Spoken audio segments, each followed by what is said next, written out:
My name is Andrew Combs, and I'm a senior analyst with Captario. The purpose of this presentation today is to review a case study that we recently worked on with a real client here at Captario.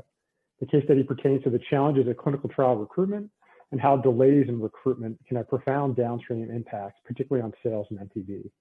I also want to start the conversation with a brief overview of Captario and our innovative software platform, Captario Sum, as well as some of the modeling success factors that made this case study possible. So Captario is a global technology company, and with our proprietary and innovative software platform, Captario Sum, we strive to improve both the speed and value of strategic decisions in pharma R&D and commercialization.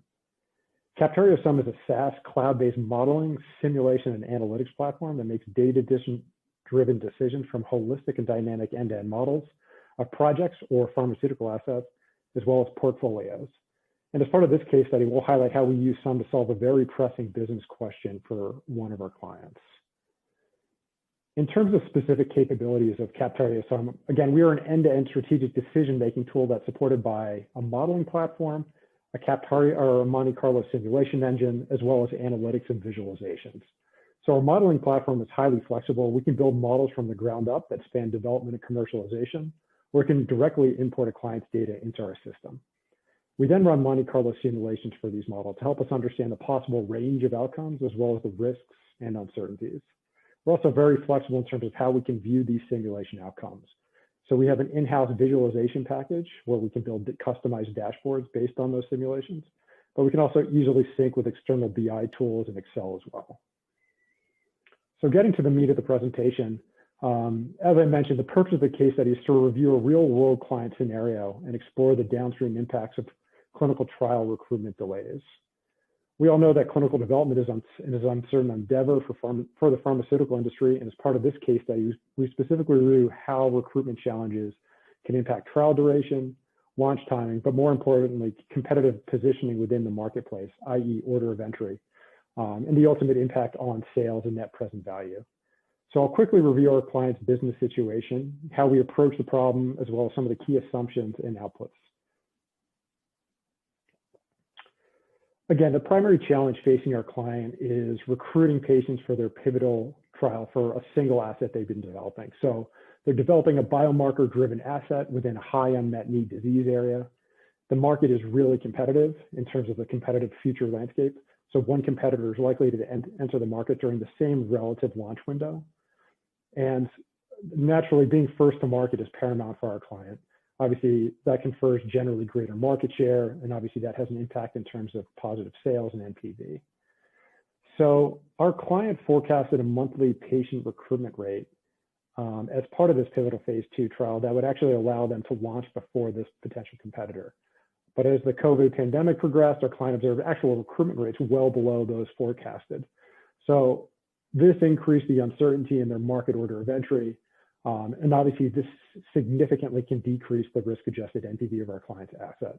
So we really wanted to get to the bottom of kind of what this recruitment rate impact is, and how can we understand what our order of entry is going to be in the market, and then ultimately those downstream impacts. So to help address these recruitment challenges, we really had kind of two key business questions.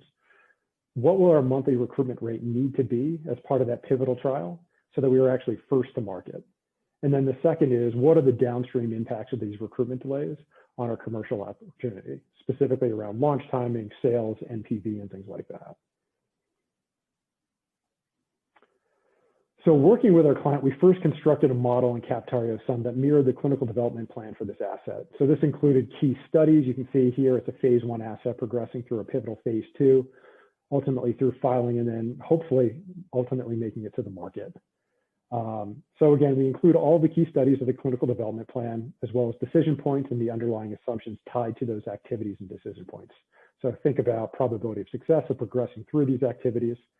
But as I mentioned, the key challenge our client is facing is around recruitment, specifically for this upcoming pivotal phase 2 trial.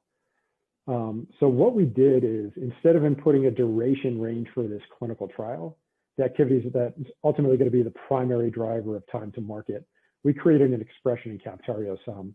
So what this allowed us to do is to make clinical trial duration dependent on the number of patients that our client would ultimately need to recruit for this trial, as well as the number of studies, trial centers that are actually doing the recruiting, and what their specific monthly patient recruitment rates are. So this allowed us to directly observe the impact of patient recruitment rate on launch timing, and then ultimately order of entry when we get to this market activity. Also, so working with our client, we then introduced a commercial sales forecast as part of the market activity in this model. And this is one of the really powerful features, I think, of all the clinical development assumptions that we build in upstream of this market activity, and simulated outcomes ultimately dynamically impact the commercial timing and opportunity for this asset. So all of the assumptions and activities that we have in this model are dynamic and impact those that are downstream. So as part of this commercial sales forecast within the market activity, we also use an expression to reflect our client's market share. So this allowed for our client's peak market share to significantly increase if it were a first to launch versus second to launch. So this enabled us to directly observe the impact of recruitment rate on market share and consequently sales and NPV. Here, I just want to quickly highlight some of the diverse assumptions that we actually employed in our modeling here. So all assumptions including probability of success, time characteristics, so thinking about how many patients we need to recruit, how many study centers are doing those recruiting and how quickly, how long patients are on therapy during the trial, and how long it takes to actually report out findings, as well as cost characteristics, both in terms of the patient costs and the study center costs, and then lastly, in terms of the competitor characteristics. So what's the competitor launch probability and what's the competitor launch timing? Again, but most importantly, we constructed an expression for pivotal phase 2 duration based on the number of patients, the number of study centers, as well as their recruitment rate and a number of other time factors. So again, ultimately, this will help us get a snapshot of when we can expect to get to market versus when our competitor is likely to reach the market as well. So once we finalized our model, inputted all of our assumptions, vetted those with our client, we ran a simulation across the model with 50,000 iterations. And then using our in-house visualization package, we then worked with the client to create customized outputs to help address these key recruitment questions. Again, and all of that's going to be based on these 50,000 iterations. Again, the key question is, what do we need to do from a recruitment rate perspective to be first to market? So to actually answer this question systematically, we first looked at the probability of both us and the competitor launching. And so we actually highlight that on the right side of the screen here. So we have 4 different launch scenarios where neither of us launch, a scenario where the competitor only launches, a scenario where our customer launches, and a scenario where we both launch, and that's about 15%. And for the remainder of the presentation, we're going to focus in on this kind of primary scenario here where we both launch. Again, focusing on those specific simulations where we both launch, we found that if our client maintains their recruitment rate, the probability of being first to market is very low. And you can see that here based on the blue line. So this is our current recruitment rate trend and overlaid with our competitor launch window. So you can see in the visual the probability of launch by a certain time, and one can observe that our competitor will likely launch well before our client given current recruitment trends.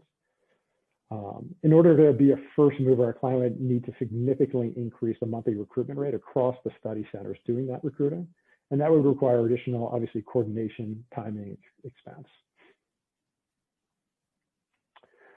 So we then dug a little bit deeper to understand how our order of entry probability changed based on our monthly recruitment rate. So we framed our analysis around the question, what does our monthly recruitment rate need to be so that we have a greater level of confidence in being first to market?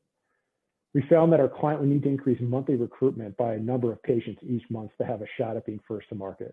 Remember, this is a small, rare disease where there's a limited number of patients. So even recruiting an additional 1 to 2 patients per month could have a significant impact. But you can see from the chart here that there's a significant inflection point where a client's probability of being first to market dramatically shifts with faster patient recruitment. And you can see that highlighted on the 2 right bars of the screen. So this answers 2 of our questions. The first, no, it's unlikely that we will be first to market given our current recruitment rate trends.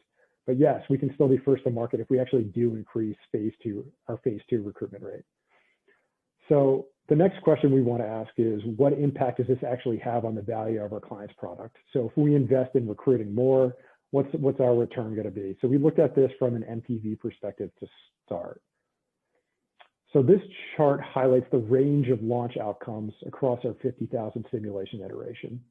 The chart demonstrates the wide NPV range across launch dates, depending on whether we are first or second to market. And the blue dots correspond to simulations where we're first to market, and the NPV opportunity is significantly greater compared to second to market simulations. This type of analysis helped to understand the significant financial impact of slow recruitment. And you can see, again, based on kind of the distribution of the NPV outcomes with it being first versus second, on average, being first to market, it increases the value of our client's asset approximately threefold.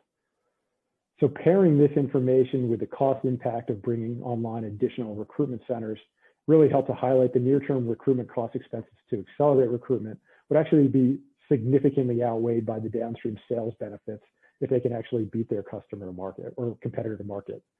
So it's really worth the time and effort to find new study centers, identify new patients, bring them into the clinical trial, regardless of the initial upfront expense associated with that.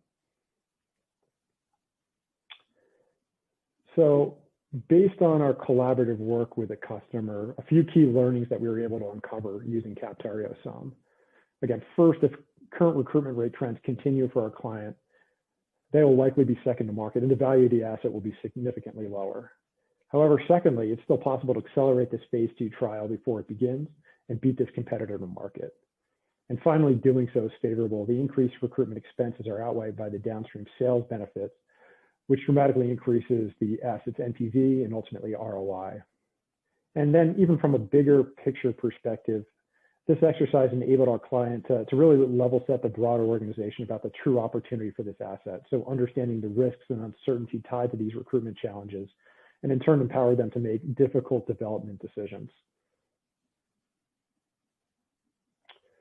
So to wrap things up, I want to highlight a few modeling factors that made this case study possible.